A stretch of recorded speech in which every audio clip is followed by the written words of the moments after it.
Та одоо цагт Naruto, One Piece, Jujutsu Kaisen ч юм уу аль нэг хийт аним үзэж суухдаа яагаад энэ толгойнууд ийм амардаг хүний сэтгэлийг хөдөлгөөд байдаг юм болоо гэж бодож байв. Зүгээр л тааварлах гэж тархиз оосны хэрэггүй яагаад гэвэл эдгээр бүх аниуд нэг л загалмаас эцэгвэ. Энэ бол домогт Акира Торiyamaгийн бүтээл Dragon Ball юм. Dragon Ball бол зүгээр л нэг 90-ад оны хүүхдүүдийн телевизээр шимтэн үзэж өссөн хуучны аним биш. Энэ бол өнөөгийн бидний үзэх дуртай бүх тулааны шоуны анимын ДНК-г бүтээж тоглоомын дүрмийг агтаасан зааж өгсөн жинхэнэ их сурвалж. Өнөөдөр бүгдээрээ Dragon Ball хэрхэн анime ертөнцийг оронгоор нэргүүлж ямар стандартуудыг бидэнд үлдээснийг гүнзгий шинжилье. Согтоо subscribe хийгээгүй бол subscribe хийгээрэй. За тэгээд бэлэн бол бичлэг эхлэе.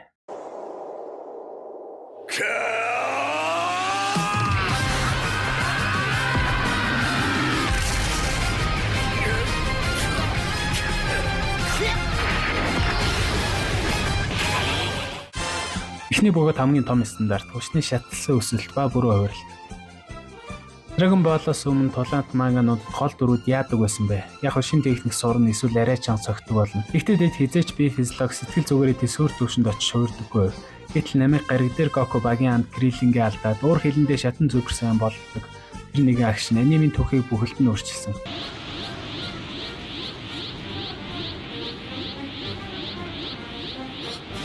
Усан шаарлаж аавраа цацарч хүчний төвшин хийх нүржигдэг энэ концепц одоо баг аним болгоны заавал байх ёстой стандарт болчихсон гэж хэлэхгүй байна.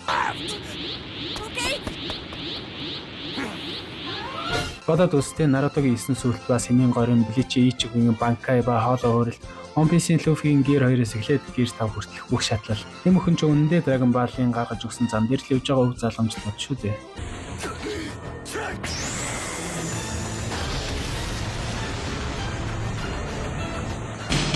Дараагийн томоохон үе залгамжлал бол өчигдрийн заналтаас өнөөдрийн хамгийн сайн ам гих зарчим. Торiyama-ийн хэрэгэлсэн амгийн ухаалаг арга бол Goku өөрийг нь алхаар ирсэн дэснэтэй дараа нь нээслүүлдэг байсан юм. Yamcha, Krillin, Tenshinhan, Piccolo тэд бүгд анх Goku устгахаар ирсэн. Тэр ч бүхэл Frieza, Android 17 хүртэл Орчлон 7-ыг хамгаалахын тулд Gokuтай хамтран жирээний эсрэг тэмцдэг шүү дээ.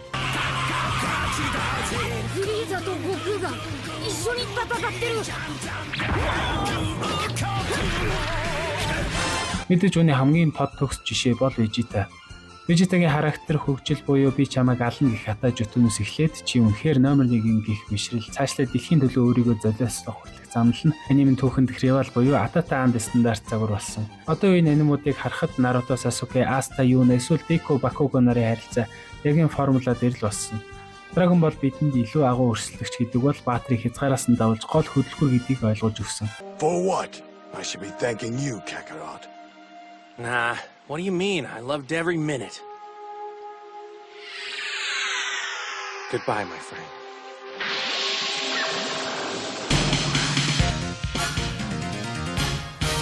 Dragon Ball-ос өмнө баатрууд гинт ямар нэг шидэр хүчтэй болоод байдаг гэсэн бол Goku бидэнд хязгаар гэж үгүй там шиг бэлтгэл сургуульд хэвэл хин ч өөрчлөгдөн гэдгийг ойлгуулсан. Ялангуяа Hyperbolic Time Chamber буюу цаг хугацаа орон зай өрөө. Бодит ертөнцийн нэг өдөр тус өрөөндөх 1 жилийн бэлтгэлтэй тэнцэн гэдэг нь тухайн үедээ үнэхээр гиний санаа байлаа. Энэ концепцээс хойш орчин үеийн бараг бүх анийн дээр гол дүр асар том дайсантай тулахаас өмнө заавал тусгай багш нар очиж там шиг бэлтгэл хийдэг бичгтэйг ойлгогдсон юм. Hey, 70's my number. Good luck, Goku. Oh, watch out! We have a top competitor from the Diaper Brigade. Та анзарч байсан л Dragon Ball-ийн үйл явдал анх хэрхэн эхэлж цаашаа хаашаа үрсэн нь. Эхэндээ ердөө Эрдэнэсийн эрэлт гардгаар ихсэн жижиг хүүхдүүд явдал дараа нь дэлхийн дулааны аврах шалгаруулах тэмцээн болно. Тэгснээр дэлхийг сүрүүлэх гэж үг Пикколотод болтно. Бодлогоос хансард гарч гариг сүйтгэж Фризэт үүснэ. Цаашлаа цаг хугацааны аялал мультиверс буюу зэрэгэлдэх ертөнцүүдийн тулаан гэж яваад өгнө. Энэ бол escalation of sketches буюу үйл явдлын аюулын хэмжээг шаталж тэлэх зохиомжийн техник.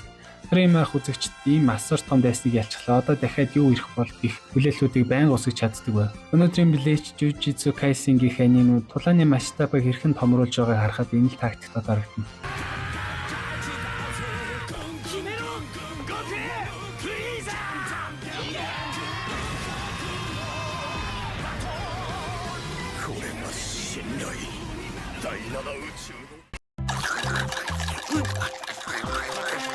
Эцэс намгийн чухал элемент бол Goku-гийн характер.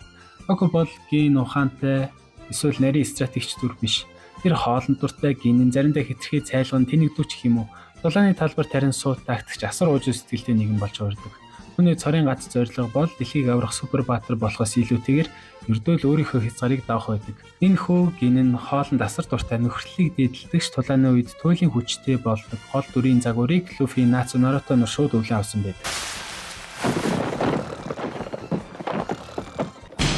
Dragon Ball бол зүгээр нэг цаг үеийн тренд байгаагүй. Тэр бол шонен жанрын үндэс суурийг тавьж өнөөдөр бидний шинтэн үздэг 100 анимед амин сүлжээ болон үлдсэн агуу бүтээл юм.